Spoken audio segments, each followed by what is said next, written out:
The Wildcat Sports Club CNY Brewfest is coming up January 31st and February 1st at the New York State Fairgrounds. Taste your way through unlimited samples from more than 100 breweries. Now featuring hard ciders, seltzers, craft cocktails, and mocktails too. Grab your tickets now at cnybrewfest.com. Barely hear it. Welcome into Newhouse Afternoon. All right, now welcome into Newhouse Afternoon. Here for another semester, Evan Fay, Alex Pohl, Nico Horning. Happy to be with you here on this Monday afternoon. First time we've all done a show together, and should be a good semester of shows here. Every other Monday we'll be live from 2 to 3 o'clock here on ESPN Syracuse and Q Sports Talk. First off, guys, a lot of football yesterday. Couple of big games. One not as exciting game, another very exciting game. We'll start with the Buffalo Bills, though. A little local squad that comes up a little bit short again. And you know, I got to say, I think the Chiefs have done obviously a phenomenal job over Buffalo the last few years. And Josh Allen, it seemed like if there's going to be any year where he would get over that hump in the playoffs, it would have been last night. But another year where Allen comes up a little bit short. Yeah, it was definitely really disappointing, especially for Bills fans. You see them get so close so many times over and over again and just consistently get crushed by Patrick Mahomes. And then sometimes in these close games where it's like they had so much hope right at the end, they were right there and just could not come up yet again. Yeah, Josh Allen is now 0 for 4 against Mahomes in the playoffs, just as the same number of losses than they lost in the 90s. That's 4 Super Bowls in a row. It just seems like they're a cursed franchise, and I feel for them. I really thought this was going to be the year where Josh Allen was going to get over that hump, but just couldn't do it. There's a lot of plays we can look at. The Kincaid drop at the end of the game. We see that the 3rd and 10 on the last drive, they did a wide receiver screen. That was a little bit troubling to me. Very curious decision, but what do you guys think? How about the 4th down where Allen ran the ball and they had to review it? To me, it looked like he got over the line of gain. But, of course, they rule it in favor of Kansas City. And I think that was potentially the game right there. If they ruled that a first down, give the Bills another shot to keep driving the field, could have been a different ball game. I think, obviously, a couple of calls did not go Buffalo's way. The Kincaid drop was unfortunate. That was a tough catch, though, so I'm not putting all the blame on him. But there were a couple plays where Buffalo could have made that extra stride, right, to make it a little bit closer, or even take the lead. But they just couldn't get over the hump at the end of the day. And I think a lot of the credit has to go to Patrick Mahomes. Yeah, Patrick Mahomes does do a phenomenal job. We can't say that he doesn't. Year after year, he shows up and is able to dominate against this Bills team. Even in those really close, tight situations, he's able to still come out on top every single time. And that just goes to say like how amazing of a player he really is. You can say there's certain things with like the call where you think that Josh Allen made it and they said that he didn't. Right. All these little tiny plays here and there, certain calls, you could blame it on the refs, you could blame it on anything, but at the end of the day, Patrick Mahomes is such an amazing quarterback, and he knows how to take care of the ball and win these games. And real quick, going off of that, I don't think you can't blame this game on the officials. I think Kansas City won it. Yes, there were a couple plays that Buffalo could have taken advantage of, but the Chiefs got another win. What are you going to do? And now it's the Chiefs-Eagles Super Bowl. Sorry, Evan. Other than Mahomes, what 2 championships come down to in football? Defense. And we see year after year, as great as Mahomes is, Steven Spagnuolo, give him credit. I feel like the Chiefs' defense is always coming in clutch when it matters. They came to play, as always. Made the stops when they needed to. Critical 4th downs, multiple stops. I think it was 3 4th downs that they stopped Josh Allen, and here we go again, another Mahomes in the Super Bowl. All right, so Kansas City wins that one 30-29. Really a great football game overall. If you're an NFL fan, you were waiting for that game. I thought it was going to be close. I know a lot of people did too, and I think we got what we asked for. Unfortunately, the other game not as close, but I think going into that, it's so hard for a Commanders quarterback in Jaden Daniels to really take that next step if he was to do that as a rookie quarterback, get to the Super Bowl. Came up short again, but I just think the Eagles are they're that good. And I think if they actually played the Lions instead of the Commanders, it would have been closer. But I think Philly is the team to beat in that conference, and we saw another example of that last night. Yeah, I think the Eagles just are such a phenomenal team. Like you said, they take care of it every single time. It's no wonder that we're going to see them again this year in the Super Bowl against the Chiefs. Yep. And the Commanders are a great team, and like you said, it's the difference between the game that we watched last night of the Chiefs-Bills. Obviously, the Commanders-Eagles game was not as close. The Eagles were able to just pull away with it pretty much for the entire game. But it was still a good game to watch. It doesn't take away from it. It was a great game because the Eagles are such an amazing team to watch them play. They're able to dominate against the Commanders, but they're fun to watch no matter what. Yeah, absolutely. We have to give some credit to Jaden Daniels on his epic rookie campaign, epic playoff run. But for the Eagles, as I like to say, for football, the game is won in the trenches, and we saw that with the Eagles, debatably the best O-line in the league, the best defense, undisputedly, in the league, and comparing it to the Super Bowl from 2 years ago when it was Eagles versus Chiefs, I mean, this Eagles team is way different. I think we can pretty much agree they're way better defensively, and obviously that man, Saquon Barkley. Oh, man. So he's legit. Yeah, it'll be fun. 118 yards yesterday, 15 carries, 3 touchdowns. Had that 60-yard rush as well for a score. So he was good. You know, when you look at this box score, not that I look at the numbers a whole lot because, you know, we're either watching or you're trying to pick up on tendencies, but when you do look at this team and you just look at the amount of like good players that they have, I don't think it can be understated. I mean, Kansas City, you got Mahomes, you got Kelsey, you got other guys that can kind of fill the void there. But when you look at this Philly roster, I mean, they're stacked top to bottom. Jalen Hurts, I mean, Saquon Barkley, of course, doing it all year on the ground, and then you got Dallas Goedert, you got A.J. Brown on the receiving end, Devontae Smith. I mean, they have so many options that they can go to, and Kansas City does as well, Xavier Worthy and some others. But the amount of quality players on this Philadelphia offense, I think, really was what impressed me most in that win yesterday, because it was pretty close in the third, and then Philly just pulled away and opened things up. I think going back to what you said, though, about the Eagles is that they do have a really strong offensive line, and that's really what's going to win games for certain teams. And that's what we see as the problem with so many of the different NFL franchises. When they bring in a brand new quarterback, they have a really strong defense, you're not going to win a game without having a strong offensive line. That's who's protecting the quarterback, giving them time in the pocket, and protecting them no matter what. And you don't see that with a lot of the teams in the NFL. Teams that could be so great if they just had a solid offensive line. Yeah, games are won in the trenches in football, but also Jalen Hurts, people have kind of been disrespecting him, saying that he was the worst out of the 4 remaining quarterbacks. But so we had, Hurts, Allen, Mahomes, and Daniels. I don't know how is Hurts the worst out of them? I mean, Daniels has to be. Not that he's the worst, but that was the talk of the town, but he kind of put those haters to shame. 3 rushing touchdowns and 1 passing. I mean, it's going to be a good game. It is. So, speaking of that game, Eagles against the Chiefs, Super Bowl Sunday. A lot of people are they're fed up a little bit because we saw this rematch a couple years ago, and everyone knows what happened. But I think as much I've seen so many social media things where it's like, oh, I'm not going to watch the game, or we can't do this again. I think it's going to be a great game. I mean, when you look at both these teams, it's the 2 best teams in football, right? And maybe it gets old that it's the 2 teams again. But the same could be said for, basketball. You got the Warriors playing again in the finals, but they're just a good team to watch. Or MLB Dodgers. Now, of course, they're signing a million guys here in the offseason. But it can be kind of that same thing where you have 2 powerhouse football teams that people think that other people or other teams are going to pull away and upset them in the playoffs, but they show again that it's the same 2 teams going at it. So what are your guys' initial thoughts on this matchup here in a couple weeks? I think that it's a lot of people are kind of getting sick of seeing Mahomes. Yeah. Which is fair, and that's testament to how good the guy is. I mean, exactly. I was listening to Tom Brady yesterday, and he said, it wasn't Brady, it was one of the other analysts. I think it was Tony Romo on the game after talking about, Brady's still the GOAT, but Mahomes is right there. I mean, if he can win this, it's that puts Mahomes on this next level to try and kind of, get to where Brady was in the last decade or 2.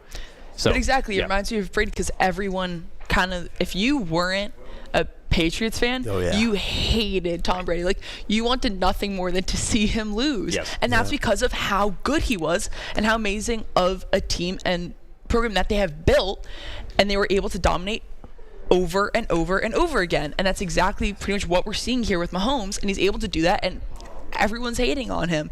And it's hard not to when you're not a Chiefs fan, but you have to give him credit. 100%. You have to. Listen, I grew up watching Tom Brady.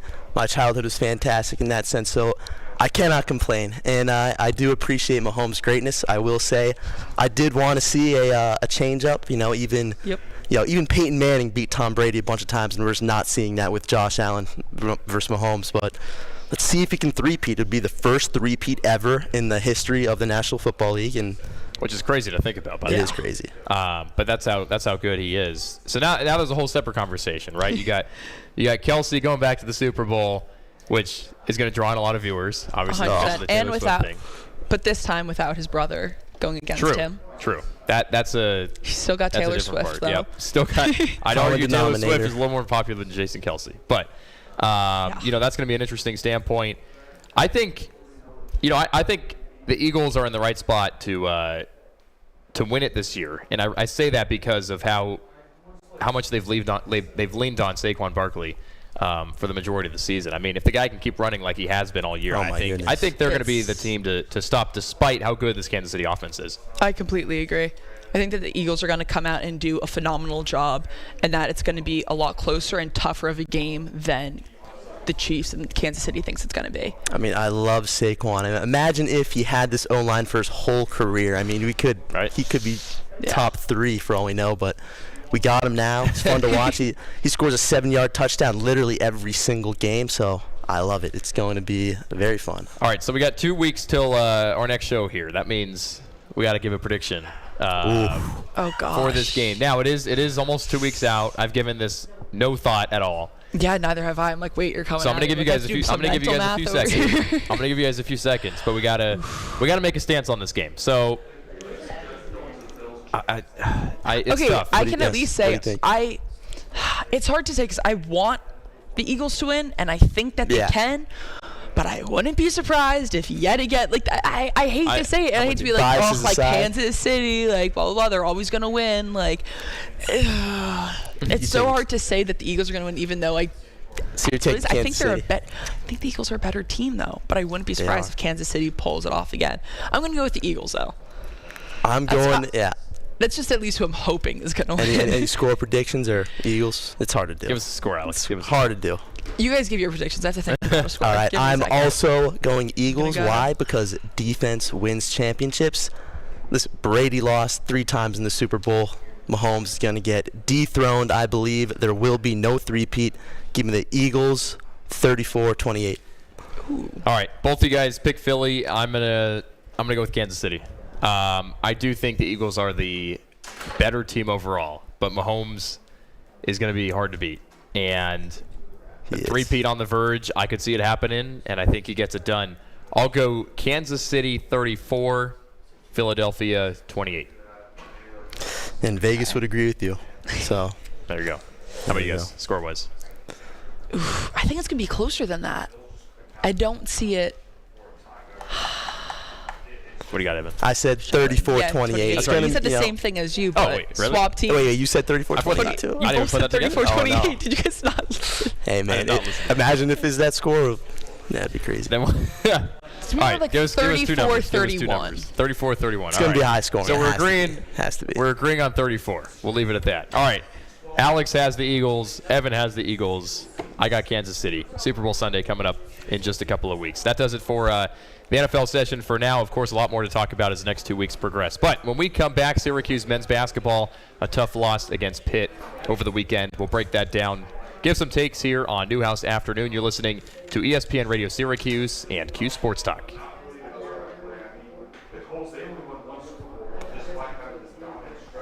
Beautiful. We're clear. You forget I can't hear anything, guys. You're clear, Alex. Thank you. Okay.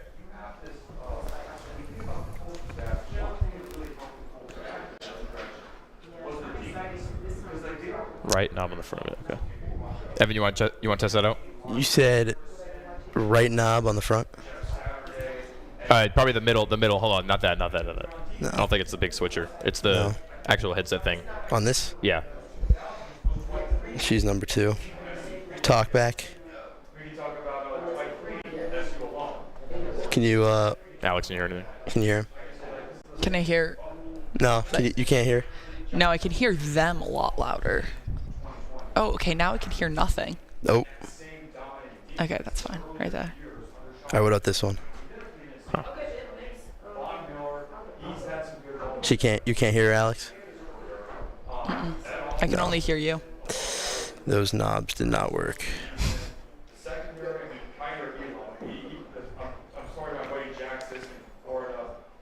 Okay.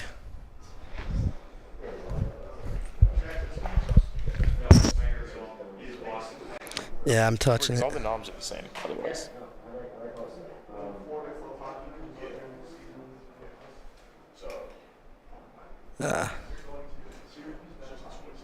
Nothing, Alex? No. Yeah, do you want to put this headset on while you play with them so you could like? Yeah, we can hear, switch. like. If you're gonna do the. No, I don't mean for that. I mean as you're playing around. So you Oh. hear what I'm hearing. So you have to keep asking if you can hear you Yeah. talking. Oh wait, but you can't. Never mind. That was such a dumb idea. Wait. Now you can't. Oh, now I can't hear that. You can't Oh, hear yeah. telling you what buttons to click. Yep. Okay. Never mind. Take that back. I think we should roll with it. Do you want to do men's basketball? Or do you want to lead? You can just lead the show if you want, Let's and then see. we can just swap next week. Yeah, sure. Like- We'll do that. It's fine. We'll do that. All right, Alex cannot hear, but I'll just kind of host the show, guys. Yeah, it's okay.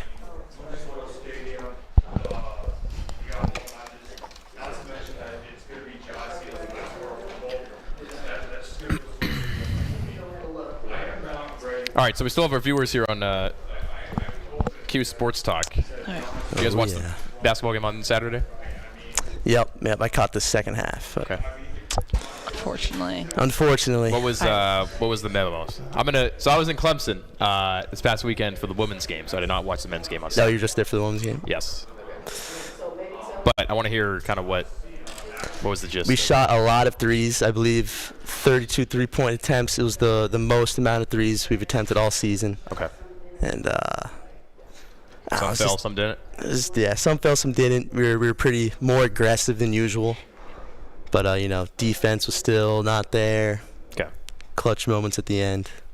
Eddie Lampkin had 23 rebounds. Yeah, I did see that. That was crazy. Yep.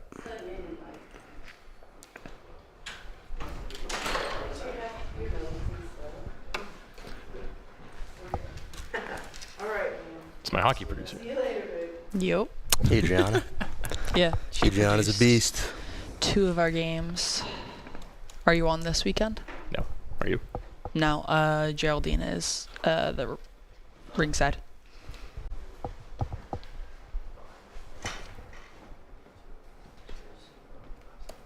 Back here on Newhouse Afternoon here on this Monday at 2 o'clock or so. Nico Horning, Alex Pohl, Evan Fay.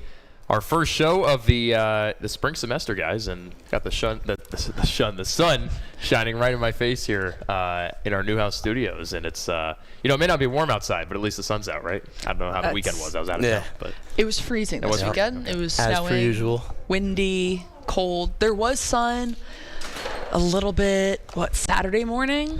Yeah. Broadcasting live from the campus of Syracuse University, this is Newhouse Afternoon.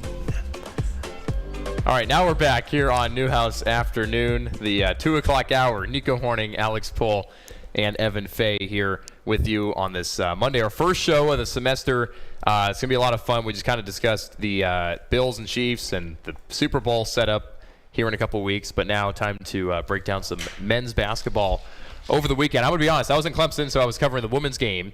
Didn't catch the men's game on Saturday. Obviously saw some of the stat totals and whatever else, but I can't say I've exactly watched the game. So I'm going to kind of feed this off to you guys at least for a few minutes to give us the reactions on what you guys saw, what could be better, maybe why Syracuse didn't get over the hump at the end despite what looked like a pretty back-and-forth ball game. Yeah, it was definitely a back-and-forth ball game. I mean, we battled 77-73. Close loss. We attempted a season-high three-pointers, 32 three-pointers. Some fell, some didn't. Generally better, but I would just like to see more physicality, more aggression, just more cohesion in general on defense. I mean, that's just been the running theme of the season. I mean, we got all the talent in the world. Eddie Lampkin getting 23 rebounds, showing up as he usually does, but it's just that those end of the game moments to get over the hump. It's been tough. It's been tough. What'd you see, Alex? Yeah, pretty much the same thing. We were putting up a bunch of threes, trying to attempt those. They weren't all really landing for us, though, and the defense is what is really killing this Syracuse team. And then in terms of rebounds, I mean, Eddie Lampkin almost had the same number of rebounds that the entire Pitt team had. So he was doing a great job there, but it just really isn't enough. And the defense has to be able to step it up because that's what's hurting us right now. So Syracuse outscores Pitt 33-32 in the first half. The Orange get outscored by 5 in the second half. What did you guys notice as a difference from the first half to the second half? It was turnovers. I mean, we lost the turnover battle 11-3 in the game.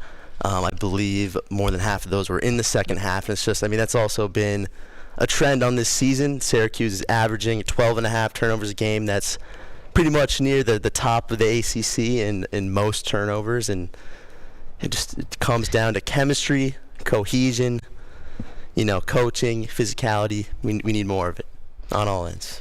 Yeah, we saw it at the beginning of the season where there wasn't a lot of chemistry on that team. It started to get better at one point. You can't really blame them. There are a lot of new players, guys who have not played together yet. But at this point in the season, that shouldn't still be a problem, at least in my eyes. You have to be able to work together a lot better than they are currently. Yeah, so, you go. I was going to say, I was there in person for the who they played last weekend, Notre Dame. Yeah. That was, I was very impressed. By the way, the fans showed up for that game after this team has been pretty average this year, maybe a little below average from time to time. But that Notre Dame game, I thought gave this program a bit of a boost because you had your fans still show up to the game. The energy was there starting later on in that first half. Remember, Syracuse is down like 11-0 and then ended up falling down by 17. And then they came back and obviously won that game. But the energy was there. Lampkin was a big reason why. And for him to have 23 rebounds in this game, 8 of them offensively, and for Syracuse to still lose, that's just it's a tough look overall. I mean, Starling still did his thing with 16 points and 3 3-pointers. I just don't know. I mean, it looks to me like this was a fairly complete game from all sides. Just the fact that Syracuse came up a little bit short, and they still shot the 3-ball fine. I mean, 34%. That's all right considering what they've done for a lot of the season. Yeah, I think in the season we're about at 30-31, so that is higher than our average. I mean, this team shot like 15% in some games. And Chris Bell, who hasn't had a great start to the season from downtown, 4 for 9 in this game. You're not going to complain about that. So, to me, the players that should step up did step up for the most part in this game. They just came up a little bit short. And you did mention the turnovers. I mean, Pitt only had 3 in the ballgame, and Syracuse had 11. I think that's definitely what killed the game, right?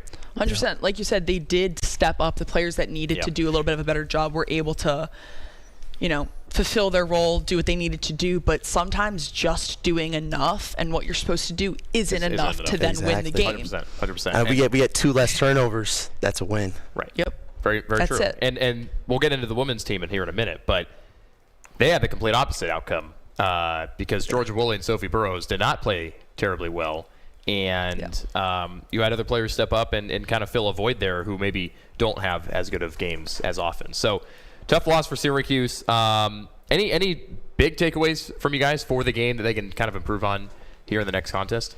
I mean, we've said it. Turnovers, they have to do better on working together. For sure. But I'd say 11 turnovers isn't even that much for a team that has been – it's a little more than you'd like, but – I just think because Pitt got 3, that was the game, like we've mentioned. Exactly. Like in comparison, it's Correct. Pitt only had 3. Correct. Yeah, I believe. But in a normal game, I mean, team's gonna have way more than 3 turnovers. That's just the game of basketball. So, I mean, I don't think the turnovers are a huge issue in the game. It was, but 11. I mean, it's a lot, but it's not terrible. Yeah, it's a little bit less than our season average, but yet again, our season average is quite high compared to the rest of the ACC. Yeah, I was going to say, I don't know if we can exactly compare these season averages to what we want here. But Yeah, I mean, I think they're definitely, especially after we beat Boston College and Notre Dame, there was some hope for this team, and then we just dropped the last two. Big game this Wednesday against Stanford. Yeah. I mean, what ACC tournament hopes are not they're quite going there. They're going down. They have a lot of tough matchups ahead of them too. Oh yeah, Duke. We had Duke coming up. BC again, Miami, Cal, UNC. Then they see Pitt again before then facing NC State, who's a very different team this year than they were last year. So I think when you look at this team right now, obviously the hopes aren't there, right? The ACC tournament or whatever it may be, because they're just such an average team. You know, a lot of people would say, oh, the schedule's tough and you don't want to have this schedule in this time of the year. To me, it's like, what do you have to lose at this point? Of course, you're trying to win every game to make that, but also you're going to have to play tough competition at some point. Why not bring it on now? And I would say they have been playing their best basketball here in the last week or two. Yeah. The results maybe aren't showing it, especially in that Pitt game. But the Notre Dame game was a great comeback. If they did get that Pitt win, that would have been huge. Clemson was whatever. But I think this team has been playing better basketball lately. Why not go test yourself against a Stanford, a Cal, a Duke, and go from there? I completely agree. I think that it's a good thing that they have these tougher matchups right now in the season. I have nothing against it. I think they have been playing better. We even said in this game, the players that had to step up did. Yes. They did their jobs. It just wasn't enough. Like, barely. They were right there. Yeah. So they are playing the best that they have played all season. So there's nothing saying that they can't then beat some of these teams if they continue to play that way and just a little bit better. How do you look at the next few? I mean, I think there's always a reason to be optimistic. Let's look at the positives. Eddie Lampkin, double-double in 8 out of the last 10 games. Even we saw the bench player, the Serbian transfer, Peter Mastorovic. He stepped up, got a few more minutes, 22 minutes. He put up 10 points off the bench. That's what we like to see off the bench. 4-point loss, but these guys keep contributing in the ways that, the reasons why they were brought here. We'll get it. J.J. Starling, obviously, 19 points a game, one of the best in the ACC.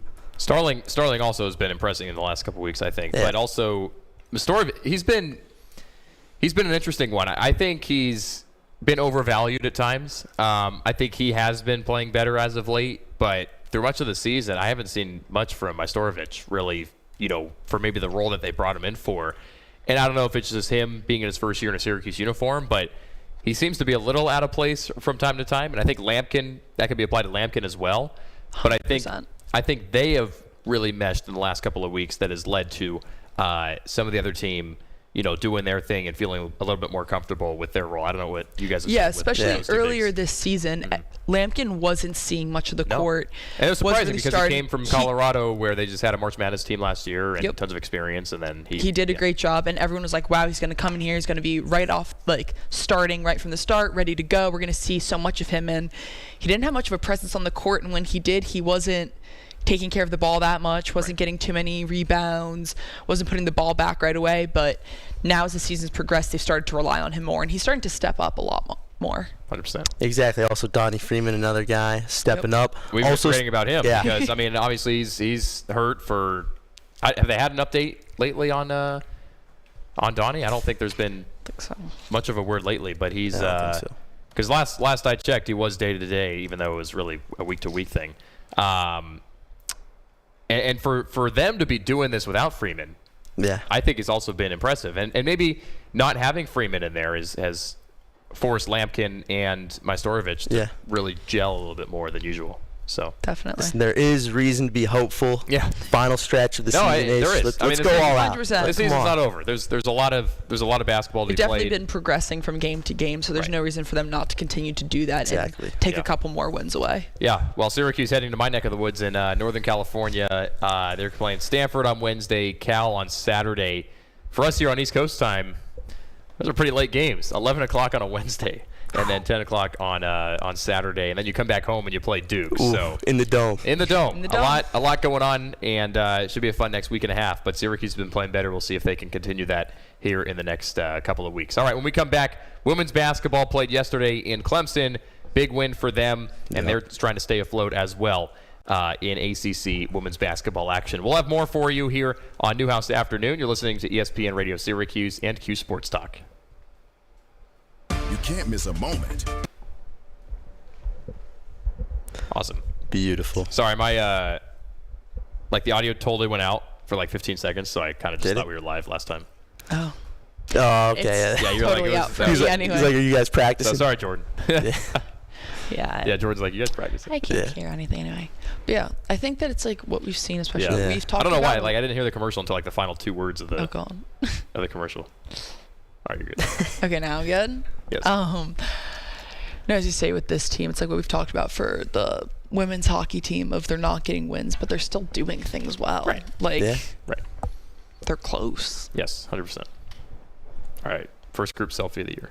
Oh, my God.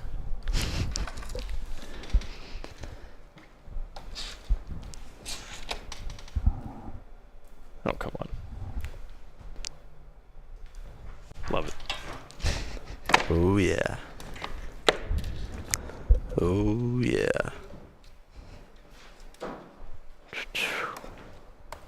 All I'm going to say is the next 2 games are going to be late. For, Honestly, I kind of 11 like and late 10. games. Not when it's a Wednesday. Stay up till like 2 a.m. I mean, my Kings are on at 10 o'clock every night, so I'm used to that. But 11's pushing it. I mean, Yeah, they don't start till 11 on a Wednesday. That's ridiculous. What? I don't know. No. There's nothing. I'm just a person that's up late, so it doesn't bother No, me same. Yeah. much. But still, I mean, when I'm trying to watch a basketball game, I don't want to stay up that late. I know. But whatever. He's going to go to the Duke game. Duke Syracuse. You know- Any coverage? I'm probably going to be at our radio station. Yeah. Are you going? Thinking about it. I mean, Why? You should go. I mean, if I it's should go. free, you should go. I should go. 100%. 100%. And UNC. So we got Bill Belichick coming to the Dome next year for Syracuse football. I'm hyped about Which is that. going to be That'd be, crazy, yeah, to be honest. Yeah, that'd be fun. I'm excited. So, how right, was we got- everyone's weekend? No, it's good. I was going to say we've got some Q Sports Talk people listening in. So if you have any I thoughts, keep forgetting comment, please. And Yeah. we'll Don't have any we'll chats try to answer yet. them. Yeah, no chats yet. No chats. Very disappointing. Weekend was good. Clemson, very cool college town. First time there. Did you get back yesterday? I got back this Yeah. morning. When did you morning. go? Oh, this morning. Saturday? This morning, yep. Yeah. I went on Saturday, yep. So there for a couple nights. Yeah, it was a cool. Their athletic facilities are great. Very good. Can you Football get stadium's awesome. good food spots, some barbecue maybe? Or Been there once. Have you? Okay. Did you like it? Yeah. Oh, it's gorgeous there. No, it is for sure. Yeah, barbecue was great. Had some barbecue. you had barbecue? Let's go. Yeah, watched a couple football games yesterday at a restaurant. It's fun. How's it compared to Dinosaur? They're both good. They're both good. I'm not gonna say one's better than the other, but Yeah, I can't both do are good. Their cornbread was very good. But yeah, both were good. Yeah, I've never Memorial. had a barbecue in the South before, so. What's the farthest south you've been? I mean, I've been to Florida, but That's not. That yeah, doesn't exactly. really I was gonna count. say like That doesn't people always count. ask like how far south have you been? I'm like, well, I've been to Florida. Yeah, but that's not not- like. It's like Georgia south. to like Tennessee, Carolina, Georgia, Tennessee. Alabama, yeah. Yeah. Yeah. I've been to. I mean, I went to Clemson once for the day. I don't even know if we ate anything. what were you doing for? Visiting the campus. Oh, just like for school. Yeah. Oh. Trying to think. North think we How'd you went like? Carolina. there? How'd you like it? You liked it a lot? It's gorgeous. Okay. Definitely like. Did you get in? No.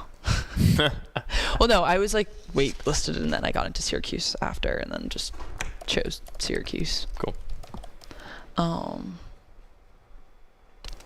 Yeah, no, it's definitely my favorite campus I think I've ever been on. It is just Clemson? gorgeous. I loved Damn. it. No offense to Syracuse. I'd say this campus beats Clemson. Really? It was hard to beat this. With ESPN Syracuse Sports Talk come on shows on QSportsTalk.com. Campus, we have a gorgeous Tomorrow's campus. especially when it's broadcasting nice out, stars but today. Broadcasting live from the campus of Syracuse University. This is Newhouse Afternoon. All right, welcome back to Newhouse Afternoon. This hour of Newhouse Afternoon is powered by Drivers Village Cicero. Go to dvoffers.com for more info. If you heard us a little bit chattering about Clemson and Syracuse's campuses, that's because I was at Clemson yesterday. Alex has been to Clemson. If you have thoughts on this, by the way, chime into our Q Sports Talk chat on Twitch or on YouTube, and let us know if you have been to Clemson. But it's real quick, before we get into the women's basketball game from yesterday, it is hard to beat this campus because Very hard. I mean, the hills, the views, the buildings are historic, also mixed in with newer buildings. I think it's a pretty good blend. Yeah, Alex is a traitor. She said she said over break that the Clemson campus is more beautiful. I mean, we should probably kick her off the show for that. Sorry. What, you have a reason for that? Yeah, what's the defend yourself. I just think that it was like prettier overall. They still had some hills and the grass and everything that we have here, and they also had historic buildings. But then theirs that were like their newer buildings were like a lot nicer, and they had like the fountains and everything. Agreed. And like That's the fair. rolling hills. They had a lot of like outdoor. It was gorgeous. It is gorgeous. It's kind of the way that I want to think about it. It's like it's a mixture of like our campus and the Miami campus. It's like kind of in between the two. Can't say I've been in Miami, but Yeah. I'll take your word for I think fountains are overrated. I mean, did they have a Harry Potter looking building at it. Or Sledding Hill. They don't have a Sledding Hill that big, I can tell you. No, they don't, and they have no snow to sled. So Yeah, that's honestly, I kind of see that as a positive. Yeah, I they would don't agree. have a sledding hill. They're very lucky that they don't have to sled down a hill. Very good point. Very good point. All right. Well, one team that did not sled down a hill yesterday, Syracuse women's basketball. A great win over Clemson. 12-point win. It was a lot closer than that, though, throughout. Just some free throws at the end that Syracuse kind of sealed the deal. But overall, I mean, this women's team is, they've been very, very inconsistent this season. You lose De'Asia Fair, and to be honest with you, I thought that was only going to be the conversation for a week or two when the season started. No De'Asia Fair, blah, blah, blah. But it's really kind of gone on for a while. How do they play without Fair? And they're still looking for that game in and game out, in my opinion, because you have, let's say, your two leading players in Georgia Woolley and Sophie Burrows. To me, those are two, like, number two players. Like, neither of them is really a number one player, number one option like you had with De'Asia Fair. So to see them kind of playing together as a number two option combined, it's a little interesting, and it's a different look. My thing is, at the beginning of the season, I didn't see that necessarily as a problem. I thought that could be a positive, but now it's starting to be a problem. Yeah, definitely. Because you don't necessarily need to have one player to take over every single game, because there were times that when Syracuse had a tough matchup, they were just locking down on De'Asia Fair because they knew that she's who Syracuse relied on. Yeah. So if you don't just have a singular player to rely on, that could actually be a positive because you have other players to rely on. If one person's being locked down, you have another option. No matter what, you have two solid options. But when neither of them are then able to step up to the plate consistently, or both of them aren't playing where they should be every single game, that's where it becomes a problem. exactly, and I mean that is true. But this game versus Clemson was a hopeful sign. Even the usual suspects, Georgia Woolley, Sophie Burrows, weren't putting up the same amount of points. Correct. But we got Isabel Verjao and Kira Wood both putting up double-doubles, so we love to see that. It's a great point because, this team has relied on Woolley and Burrows, all season. And Yeah. I agree with Alex's point that it can be a positive where you have two people that can kind of do their thing, and maybe there's some more depth on the team overall. But the way it's happened this year, you still need – what I've learned from watching basketball over the years, you still need that one person to kind of elevate the team when needed. And I'm not saying it's got to be De'Asia Fair level because that's a once-in-a-lifetime kind of opportunity for a team. Yeah. But you need at least someone to have that, can you get 20 points? Can you go score 5 points down the stretch in a basketball game? And I don't think Syracuse has that. Now, granted, it didn't matter because they won over Clemson, and it was a positive that they had other people step up in that game. Woolley and Burrows did not play particularly well. Woolley, 13 points, 9 rebounds. A lot of those were free throws at the end of the game when Clemson was fouling. And then Burrows, just 2 points, 0 for 2 from three-point land and 1 for 6 from the floor. So, for them not to have their best game combined and for others to step up, Kyra Wood, Isa Verjao, as you mentioned, Evan, I think that is a total positive for this team heading into a week off before you play against Virginia here at home. Yeah, I totally agree. Because if you have, like I said, a player like De'Asia Fair, they relied on her in every single game. I mean, she scored 19 second half points to come back and beat Clemson last year. Yeah. Yep.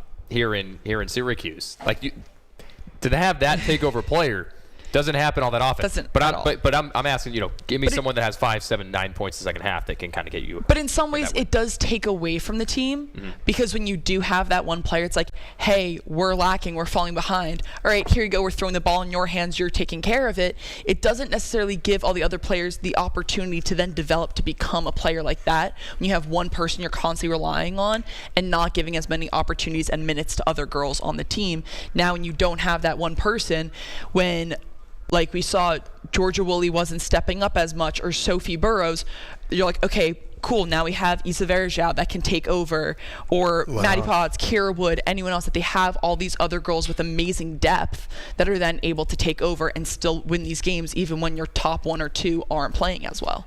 Maddie, yeah, go ahead. I was going to say, Coach Leggett-Jack, she said in last month in an interview that she hates the rebuild word, but she did admit that this is a rebuild year. And like you said, this is a great time to develop these underclassmen and these juniors to get them to a point next season where you can make a real tournament run and, just play way better. Maybe someone's going to step up, not quite fill the shoes of Deasia Fair. I mean, that is almost it's a tall test. It's impossible. It's a tall order. It's a tall order. But just see someone emerge as a clear-cut leader, taking the ball in their hands in those late-minute games. So. Right, 100%. I talked to Coach Jack yesterday, and she mentioned, because the fourth quarters have been a problem for Syracuse lately. I mean, they did not play well later on in the game against NC State last week in the middle of the week, and that's a good team.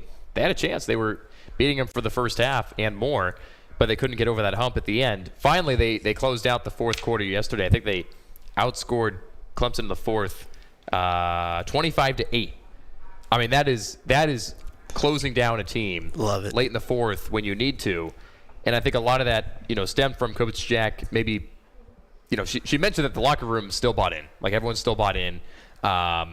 And I think when you let everyone maybe de-stress a little bit, because you brought up the rebuild thing, and it's like, okay, now that everyone knows this is a rebuilding year, there's not as much stress to maybe do some certain things in certain situations, and a lot of these players can play a little bit more free. I think that could be a positive thing here in the last few games, and maybe you get some sneaky wins that you can put together towards the end of the year. Yeah, and I think it's almost impossible not to buy it when you have a coach like Coach FLJ. She's the best. Amazing. She truly fights for every single one of her players. We've seen it in so many of the post-game interviews when maybe a game didn't go the way that they were looking for it to go. She always has her teams back no matter what. Every single girl on that court loves her as a coach and has totally bought into her program and want to come here just to play for her. So like you said, she doesn't like to call it a rebuild, but it is right now, and I see this team in the next year, 2 years going very far because of her leadership and passion for this program. Yep, shout out to Coach Jack. I love her energy. She's she's not afraid to speak her mind, hold people accountable, even hold the Syracuse community accountable, fans not coming to games, her team publicly. I love the ferocity that she brings, energy, it seems like every single day. And she's quoted for saying, "We only win or we learn," and we won yesterday, so why not celebrate? There you go. And funny enough, you brought up kind of her coaching status.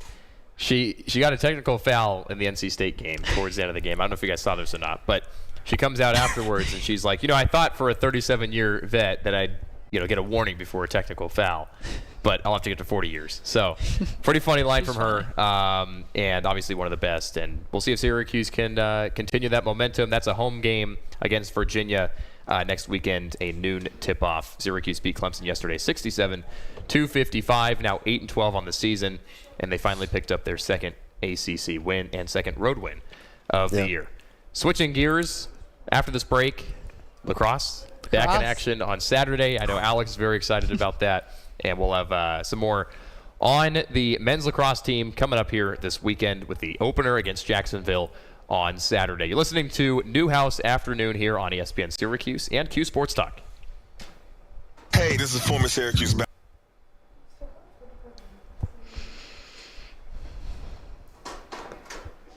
Sweet. We're doing men's, women's lacrosse.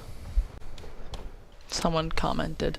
We have a Ryan comment. Mullen said you didn't just lose Deasia, you lost a McDonald's All-American and Alyssa Latham, who transferred out to Tennessee. So we lost more than just Deasia. Yeah. Good point, Ryan. However, Deasia is that takeover factor that you needed. Yeah. But it's a great point. You also did lose some depth in Latham. Wasn't Deasia she top 5 all time in NCAA women's for points? Yeah. I think so. She's definitely in the top 5. Yeah, maybe number 3. But I think she was number 3. Yeah, she's number 3 now. Yeah. Yeah. Crazy.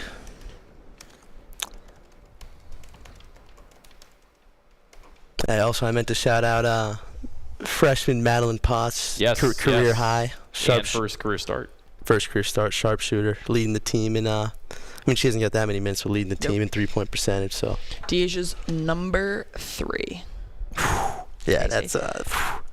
That's like such a pedestal to be on, because you have Caitlin Clark, then Kelsey Plum, and then Deasia Fair. Yeah. You are right up. Like, that's WNBA needs to step it up. Bring her back. Yep.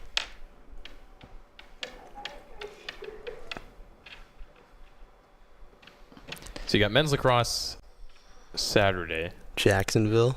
Yeah. Yep. Women's lacrosse on next Friday? Yep. U Albany. What are your thoughts on both so far? Yeah, you're leading this. Oh, I got you. I have so much to say about these teams. Beautiful. I'm not gonna lie, I'm a little nervous for both programs this year. Really? 100%, because aren't we ranked number 2 for men's in the country? Number 2. I'm not gonna lie, I was slightly surprised by that. Really? 100%. They have so many amazing players and such great depth on the field, but a lot of what they've struggled with in the past is their goalie situation and the face-off. That's what killed them 2 seasons ago. So then last year they had Will Mark, but he's gone now. That's who they relied on for every single game. The other goalies only saw maybe a handful of minutes, and that's when they were like, hey, they're ready to go. They're ready to go. But that's the thing is, are they ready to go? Because they haven't had the time or experience to play in collegiate lacrosse and play against top opponents. They only saw the field when Syracuse was up by that much that they were comfortable enough pulling Wilmark out of the goal. So the fact that their goalies are not going to be seasoned Syracuse goalies. You have to repeat this all. I know I'm going to have to do it again. But well, I hope you're wrong, but it's a good take. It's a good take. I hope I'm wrong, too. Yeah. It's just a point of concern. Yep. Fair enough.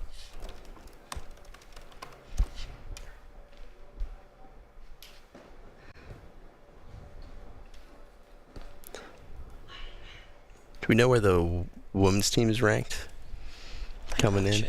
I had it up before.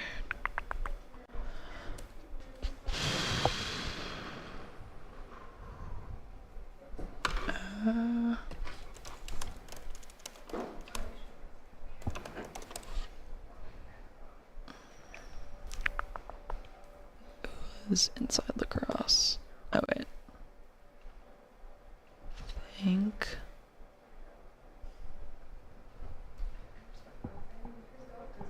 Is this for women or men? Yeah, women's lacrosse. Number 5 in preseason rankings. That is elite. For USA lacrosse. You said you had a couple concerns? Do you have a few concerns? Yeah, we lost some good people.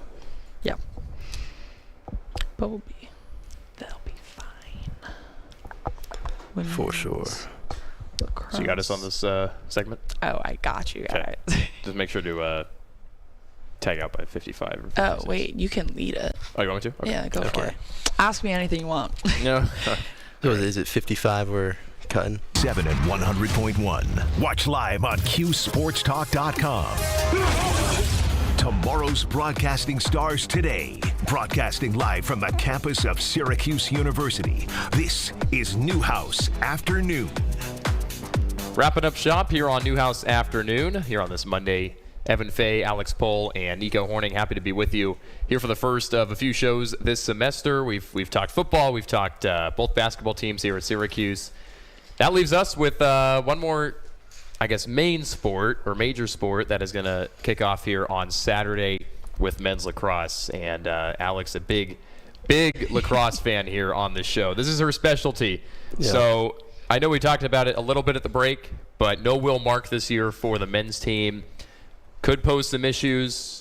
A team that was ranked second coming into the season. Where do you see this men's team standing right now? Yeah, I mean, honestly, good for them for getting that ranking as number 2 going into the season in the preseason. That's not a surprise in terms of the depth that they have on the team overall. They have a lot of strong attackmen, defensemen, midfielders. All over the field, they're really strong except for in the goal. Like you said, we don't have Will Mark anymore, and he was such a backbone for this team. They relied on him in a lot of the games last season. Even in the beginning of the season, they had all their first ranked matchups, they had lost in overtime, like 3 of them. Very true. They kept losing by 1 point. They were so close. And the only reason why they were so close in a lot of those games is because of Will Mark. He kept them in these ranked matchups. And now that you don't have him in the goal, that is going to pose a problem because the other goalies that they had on the team only saw a handful of minutes, and that's when Syracuse was blowing a team out, and that Coach Gate and the rest of the staff felt comfortable enough putting someone else in. Right. So these players haven't really played a full game or a really intense game since they were back in high school. So now you're coming in and you don't have a goalie that's really going to lead your team. Obviously, they put a lot of work in the offseason. We'll see what happens. They still have that number 2 ranking, but I see that as being one of their biggest problems. Yeah, I mean, we were there for a reason. I hope that you are not right. I hope that you are wrong. So do I. Listen, I think our guys have been putting in the work. Our goalies will be ready to go to fill that huge spot of Mark. But we got that. Like I said, we got that number 2 ranking in the nation, only behind the reigning champs Notre Dame, for a reason. Alex, you mentioned the overtime losses last year. That was a huge kind of it held them back for the first half of the season. I think it was Army and Maryland that they ended up losing to in overtime, and then they ended up beating Johns Hopkins. I forget who the third team was. But besides Will, lost to Cornell. Cornell as well, yes. That was a good game. Besides Will Mark, how does this team get over the hump with, I know it's a different roster this year, but even if you're kind of comparing this team to last year's team, what does it take to get over the hump there if you're not going to rely on Will Mark in those close game situations? Where do you turn to this year? Of course, you got Spalina. Of course, you got... You have Spalina. You have Michael Leo. On the defensive side, you still have Billy Dwan. And then in terms of the midfield, you have Sam English, who did a phenomenal job last year. And I see him as being a really key player on the team this year. What we're also going to need to see a lot of improvement on is the face-off. That's what really, really, really hurt Syracuse 2 seasons ago and 100%. Where they struggled the most. And last year, they did an amazing job because they had Mason Cohn. But again, another player that was a 5th year and is now no longer on this roster.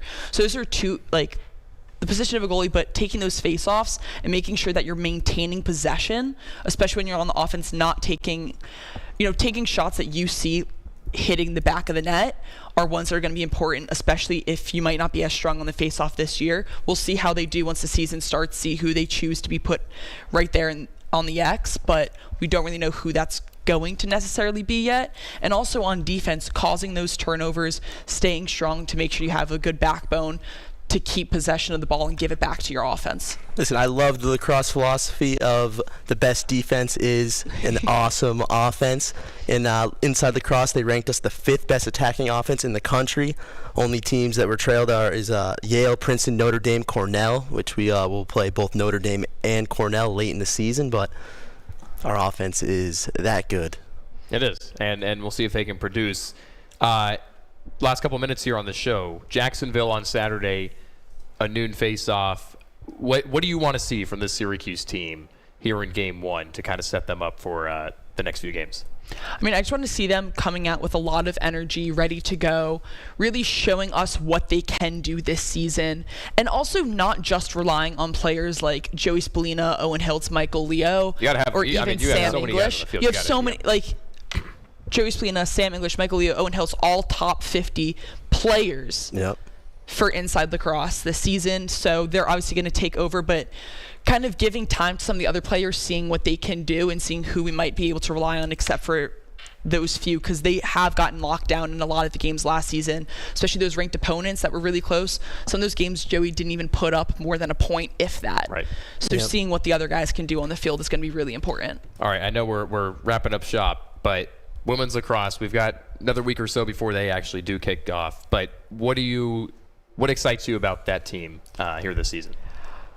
I'd have to say, I mean, some of their top scorers, 3 of their top 5 scorers from last season are coming back. Emma Ward, Emma Tyrell, Olivia Adamson. Which is huge. They also lost their goalie, but we'll see who fills that spot. This seems like both teams come down to the goaltenders, right? 100% is going to come down on both sides to who steps up in goal, and then also as well for them taking the draw as the men's team with the face-off. Yep.